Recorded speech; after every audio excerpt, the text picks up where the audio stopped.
ಕರ್ನಾಟಕ ರಾಜ್ಯದಲ್ಲಿ ಸರ್ಕಾರಿ ಹಾಸ್ಟೆಲ್ಗಳಲ್ಲಿ ದುಡಿತಿರುವ ಹೊರಗುತ್ತಿಗೆ ನೌಕರರು ಸುಮಾರು 25,000ಕ್ಕಿಂತ ಹೆಚ್ಚಿನ ಜನ ಇವತ್ತು ಅಲ್ಲಿ ದುಡಿತಾ ಇದ್ದಾರೆ. ಈ ದುಡಿತಾ ಇದ್ದಂಥ ಜನಕ್ಕೆ ಸರ್ಕಾರ ಎಷ್ಟೆಲ್ಲ ಹೋರಾಟ ಮಾಡಿದ್ರು ಕೂಡ ನೌಕರರ ಬೇಡಿಕೆಗಳಿಗೆ ಸ್ಪಂದಿಸ್ತಾ ಇಲ್ಲ. ಹೊರಗುತ್ತಿಗೆ ನೌಕರರು ಅಂದರೆ ಮನುಷ್ಯರ ಹಾರ ಇಲ್ಲ ಮಣ್ಣು ಕೂಡ ಸರ್ಕಾರಕ್ಕೆ ಮಾನವತೆ ಇಲ್ಲ. ಇವತ್ತು ಹೋದ ವರ್ಷ ನಮ್ಮದು ಸ್ಯಾಲ್ರಿ ಟೇಕ್ ಹೋಮ್ ಸ್ಯಾಲ್ರಿ ಜಿಲ್ಲಾ ಕೇಂದ್ರದಲ್ಲಿದ್ದವರಿಗೆ ರಾಜ್ಯ ಕೇಂದ್ರದಲ್ಲಿದ್ದವರಿಗೆ 16,600 ರೂಪಾಯಿ ಟೇಕ್ ಹೋಮ್ ಸ್ಯಾಲ್ರಿ ಇತ್ತು. ಅದು ಸ್ಯಾಲ್ರಿ ಈ ವರ್ಷ 14,600 ಮಾಡ್ಯಾರ. ಅದು ಯಾಕೆ ಮಾಡಿದ್ರು? ಜೋನ್ 1, 2, 3, 4 ಅಂತ ಜೋನ್ ಮಾಡಿಬಿಟ್ರು. ಹಳ್ಳಿಗಳು ಬೇರೆ, ತಾಲೂಕು ಬೇರೆ, ಜಿಲ್ಲಾ ಬೇರೆ, ರಾಜ್ಯ ಬೇರೆ 4 ಜೋನ್ ಮಾಡಿ ಉಲ್ಟಾ 2,000 ಸ್ಯಾಲ್ರಿ ಹೆಚ್ಚಿಗೆ ಮಾಡ್ಯಾರ, ಕಡಿಮೆ ಮಾಡ್ಯಾರ.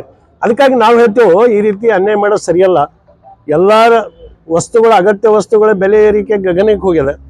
ಇವತ್ತು ಬಡತನದಾಗ ಇವ್ರು ಏನೋ ದುಡಿತಾರಂದ್ರೆ ಎಲ್ಲೋ ಇವ್ರಿಗೆ ಸ್ಯಾಲ್ರಿನೂ ಕೂಡ ತಿಂಗಳ ಆಗಲ್ಲ. 4 ತಿಂಗಳು, 5 ತಿಂಗಳು, 6 ತಿಂಗಳು ಒಯ್ತಾರೆ.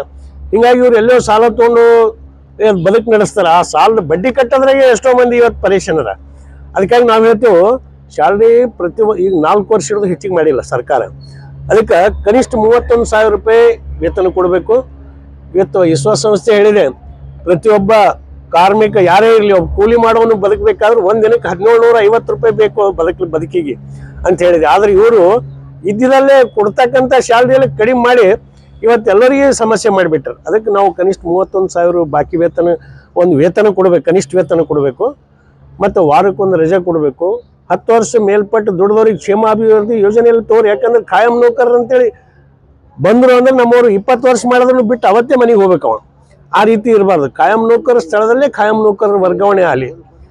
ಅವರಿಗೆ ಕನಿಷ್ಠ ವಾರಕ್ಕೊಂದು ರಜೆ ತಪ್ಪಲಾರದೆ ಕೊಡ್ರಿ. ಇವತ್ತು ಕೆಲಸದ ಹೊರಗೆ ಸಿಬ್ಬಂದಿ ಕಡಿತ ಮಾಡ್ಯಾರ. ಸಿಬ್ಬಂದಿ ಈ ಹಾಸ್ಟೆಲ್ ಹುಟ್ಟಿದ ಮ್ಯಾಗ 40 ವರ್ಷ ಹಿಡಿದು 5 ಜನ ಅಡಿಗೆ ಸಿಬ್ಬಂದಿ ಇರ್ತಿರು 100 ಮಕ್ಕಳಿಗೆ.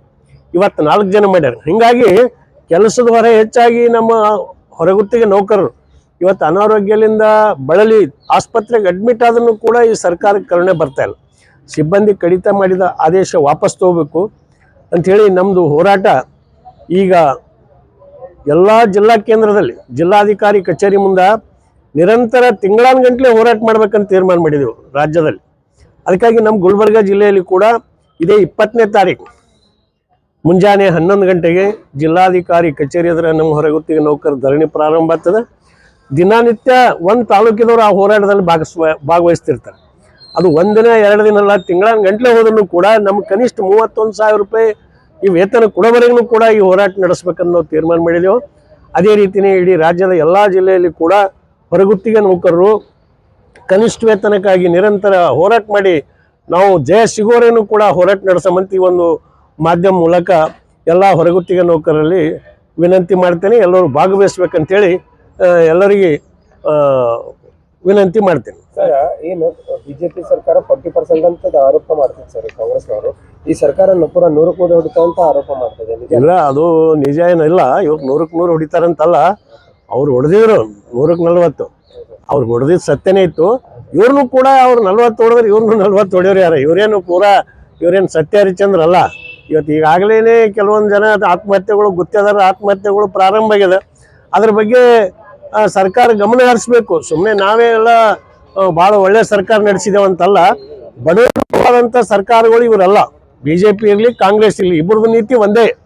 ಇಬ್ಬರದು ಒಂದೇ ನೀತಿನೇ ಇವತ್ತು ದೇಶನೇ ಅಲ್ಲ, ಇಡೀ ರಾಜ್ಯನೇ ಅಲ್ಲ, ಎಲ್ಲನೂ ಕೂಡ ದಿವಾಳಿ ಆಗ್ತಾ ಇದೆ. ಬರೀ ಬಡವರ ಪರವಾಗಿ ನೀತಿಗಳು ಸರಿಯಿಲ್ಲ. ದುಡಿಯುವ ವರ್ಗದ ಪರವಾಗಿ ಈ ಸರ್ಕಾರಗಳು ಇಲ್ಲ. ಅದಕ್ಕೆ ದಯವಿಟ್ಟು ಎಲ್ಲ ದುಡಿಯುವ ವರ್ಗದ ಜನರ ಮತ ಹಾಕಿದ್ರೆ ಈ ಸರ್ಕಾರ ಆಗ್ಯದ. ಯಾರೋ 4 ಮಂದಿ ಅಂಬಾನಿ ಔದಾನಿ ಓಟ್ ಹಾಕಿರಿ, ಇವ್ರು ಏನು ಗೆದ್ದಿಲ್ಲ.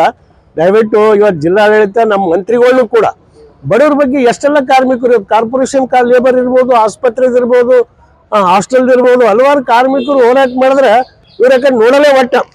ಇವ್ರು ದೊಡ್ಡ ಮಂದಿ ಮಾಡಿದ್ರೆ ಈ ಜಿಲ್ಲಾಡಳಿತ ದೊಡ್ಡ ಮಂದಿ ಶ್ರೀಮಂತರ ಪರವಾದಂಥ ಸರ್ಕಾರಗಳು ಅಂತ ಹೇಳಿ ಈ ನೀತಿ ಸರಿಯಲ್ಲ. ಇವ್ರನ್ನೂ ಕೂಡ ತಿದ್ಕೊಂಡು ಬಡವರ ಪರವಾಗಿ ಗುಲ್ಬರ್ಗ ಜಿಲ್ಲೆಯಲ್ಲಿ ಕೂಡ ಮಾನ್ಯ ಮಂತ್ರಿಗಳು ಕೆಲಸ ಮಾಡಲಿ ಅಂತೇಳಿ ನಾವು ವಿನಂತಿ ಮಾಡ್ತೀವಿ.